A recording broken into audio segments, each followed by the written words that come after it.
Hi, welcome back to Finally Revealed. In this episode, I want to talk about using a realtor, a real estate agent or broker to sell your house. These individuals have licenses by your state authorities. Those licenses are for a certain value of property, so you want to make sure as you are talking to people who are interested in listing your house that they are properly licensed to handle the transaction. They're usually affiliated with a brokerage agency or other company, again, that's regulated by the state. There are several things that they can do for you in the overall scheme, which is to sell your property. There are a few things that people might think that the realtor or broker can do, which they really can't, and so I'll go over those as well. If you are entering into a listing agreement with someone, a broker or realtor, to sell your house, there will be a couple of things you want to pay attention to. Number one is the time frame that they are going to have this relationship with you, and most often they are exclusive. So if you need to check them out, check them out. If they've been referred to you by a friend or someone who had a great experience, you can inquire a little bit further. You would normally do a shorter term to begin with and not a very big long term, because if you sign a year agreement and someone doesn't perform, then you're going to have to terminate that agreement, and that's a whole other process. When you have someone come in as a realtor or broker, you will sign a listing agreement. It's a written contract. It will provide for what they will do to market and sell your house, and they will ask for an exclusive term where they're the only agent who will be listing and offering your house for sale. The reason that they want it exclusive is because they want to capture any good offers, and if any of those offers result in the sale of the property, that's how they get paid. When they are only the seller agent, they get paid at the time that the transaction closes, and it comes out of the proceeds of the sale. So in the agreement, you want to pay attention to the time frame. They will market your property as set out in your agreement, so you want to also review those provisions. Will they use a website? Will they do the open house? Will they have other showings? How often will they do it? What times will they do it?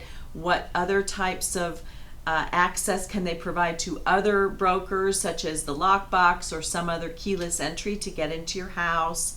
They will be the go-between between you and prospective buyers, and buyers are represented. They will help you price the property based upon their information that they have in their database and the multiple listing service and their history and records on sales of similar properties. They will give you advice as to when you should lower the price based upon certain situations. They will help you stage your property. Some of them may come in and give you some recommendations on cleaning up or decluttering or repairs that you might want to make before you list it. Once you go to contract and you have a contract that has been entered into, the realtor will help with inspections and coordinating that. They may provide you with information on people that you can use to make any repairs if the buyer comes in and has an inspection and asks for repairs. The realtor will help you with the template. The real estate people have attorneys who draft up templates for a sale contract. The realtor cannot give you legal advice. They can help you fill in certain information on that document. They cannot tell you information on how it works or what your rights are. So when you enter into a contract, you should have it reviewed by an attorney. They can give you general information on how the process works. They can answer a lot of questions because they have a lot of experience in doing this, or they should if you are looking for an experienced agent.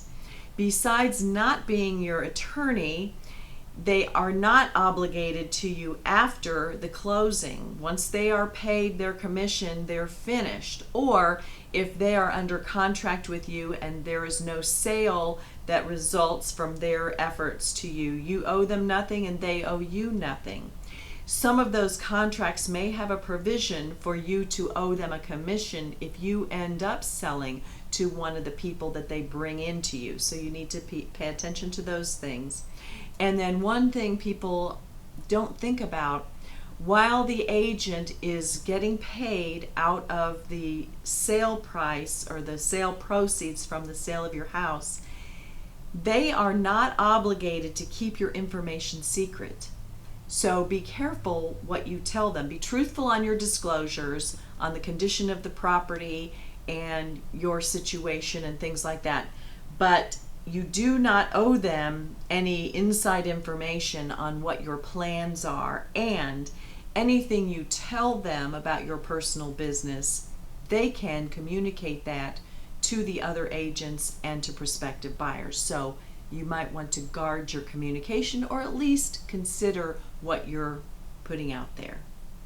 Okay, I hope this was helpful to you. If it was, give me a thumbs up, or if you learned something.